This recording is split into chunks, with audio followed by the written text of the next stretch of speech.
대본 주세요. 할렐루야, 김창범 목사입니다. 지난주에 우리가 이야기했듯이 이 알렌 선교사님이 중국에서의 선교를 계속 이어갈 수 있을까라고 말씀드렸었잖아요. 끝내는 이 알렌 선교사님이 중국에서의 사역을 접게 됩니다. 말씀드렸던 것처럼 20대 중반의 청년이 그 많은 고난들을 겪고 그것을 이겨내기에는 사실은 쉽지 않았던 것 같아요. 그래서 알렌 선교사님에게 중국에서의 일들이 너무 힘들어서 막 고민하고 있을 때였어요. 그때 중국의 상해에 머물고 있었던 미국인 친구들, 그 친구들이 이제 이야기를 해준 거예요. 야, 너 중국에서 이렇게 힘들게 하느니 차라리 저 옆에 한국이란 나라가 있는데 거기 한번 가보면 어때? 그 당시만 해도 서울에는 외국인들이 조금 있었거든요. 그러니까 야, 외국인들이 좀 있으니까 그래도 수입이 그렇게 적지는 않을 거야. 먹고 살만은 할 것 같아. 의사로 개업하면. 그렇게 이야기를 해주는 거예요. 그러면서 한국에 있었던 그 굉장히 유력한 한 외국 사람, 독일인이었던 밀렌도프라는 사람이 있는데 그 사람에게 이렇게 추천서를 써주겠다라고 하는 거예요. 그 알렌 친구의 그 권유를 들은 알렌은 그 소개장을 들고 어떻게 합니까? 미지의 나라인 한국으로 건너가기로 결심을 합니다. 나중에 알렌 선교사님이 이런 이야기를 해요. 의사로 한국에 가보라는 그 말이 자기 마음에 꼭 들었대요. 만약에 다른 것이 아니었다면 한국으로 가지 않았을 거라는 거예요. 만일 그리고 또 위에서 허락해주는 그런 허락들이 없었다라고 하면 자기는 한국이 아니라 어디로 다른 데로 가버렸을 것이다 라고 이야기하는 거죠. 어쨌든 간에 의사로서 먹고 살만한 그런 상황들이 벌어질 거라는 것 때문에 한국에 왔다라고 이야기를 하는 거 보면 참 솔직한 것 같아요. 또 한편으로는 저는 이 이야기를 이제 생각하고 조사하면서 그런 생각이 들더라고요. 하나님께서 우리나라의 복음을 전하기 위해서 인도하셨던 그 인도하심들이 참으로 우리가 알 수는 없지만 그래도 신묘막측하다라는 생각들을 어쨌든 하게 됩니다. 이런 상황을 통해서 이제 알렌 선교사님이 한국으로 들어오죠. 처음에 첫해 말씀드렸던 것처럼 이제 제물포 인천항으로 들어오게 됩니다. 그런데 그 첫인상은 그렇게 좋지만은 않으셨어요.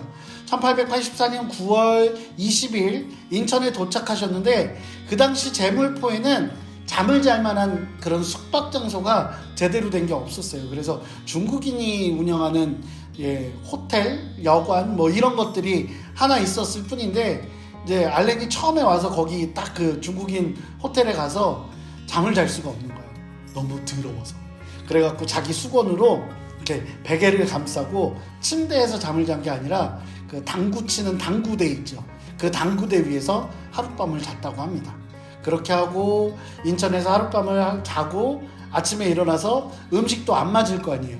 그러니까 전 세계적으로 호불호가 없는 숯불에 구운 닭으로 아침 끼니를 때우고 이제 말도 아닌 당나귀를 타고 서울을 향해서 이렇게 터벅터벅 가십니다. 그래서 아침에 출발해서 오후 한 5시쯤 한강변에 이제 도착을 하셨다가 이제 서울 쪽으로 이렇게 안쪽으로 이렇게 쭉 들어오시는데 서울에서의 첫날 밤도 어디서 주무시냐면 청계천 언저리에 있는 한 그 낡은 오막살이에서 하룻밤을 주무시게 된다고 하더라고요. 여러분 지금 청계천 가면 되게 좋다고 하더라고요.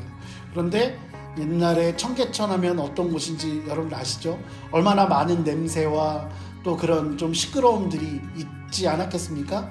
아무튼 그런 청계천에서 하룻밤 탁 주무시면서 알렌 선교사님이 도대체 무슨 생각을 하셨을까 생각해보면 아마 저 같으면 그런 생각했을 것 같아요. 확 돌아가 버려? 다음 날이 밝았습니다. 이제 알렌 선교사님이 한국에 왔으니까 미국 대사관, 그러니까 쉽게 얘기하면 그 당시에는 미국 공사 푸트라는 분이 계셨어요. 그 푸트라는 분에게 인사를 하려고 이제 청계천에서 하룻밤을 자고 미국 공사관을 향해서 막 이렇게 가고 있었어요. 그런데 난리가 난 거예요. 난리가. 알렌 선교사님이 지나갈 때마다 막 사람들이 막 손뼉 쳐주고 환호성을 불러주고 막 너무 반겨주는 거예요. 엄청난 환영인 거죠. 알렌 선교사님 입장에서는 저 사람들이 나를 언제 봤다고 저렇게 환영해주지 하며 얼떨떨했지만 그렇게 기분이 나쁜 경험은 아니었던 것 같아요.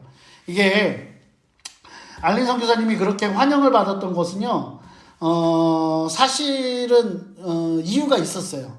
알렌 선교사님이 미국인이잖아요.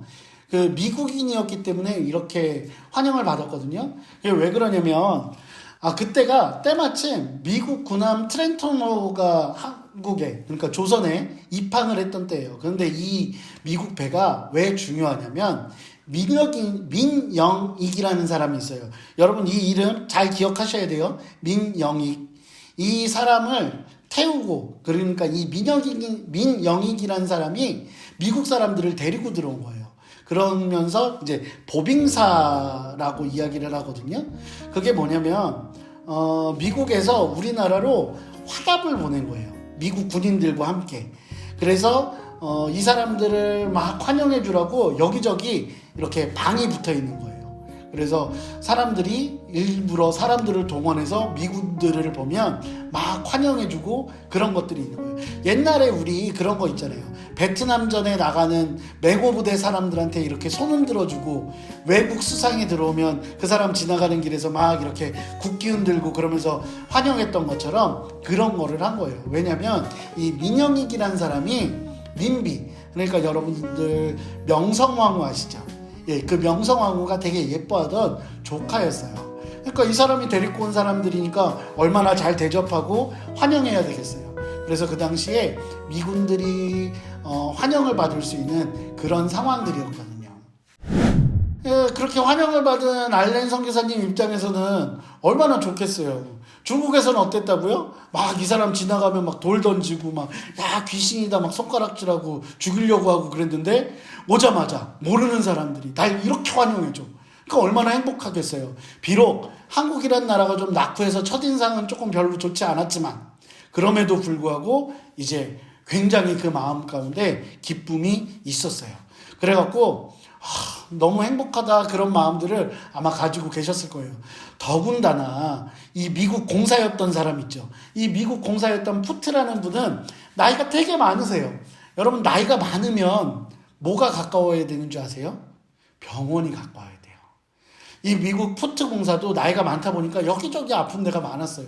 더군다나 사모님 그 푸트 공사의 와이프도 되게 아픈 질환들이 좀 있었나 봐요. 그런데 이게 본토에서 미국 의사가 왔으니 얼마나 반가워요. 그래서 이 알렌 선교사님을 그렇게 환영해줬다라고 하더라고요. 전 아직 젊으니까요.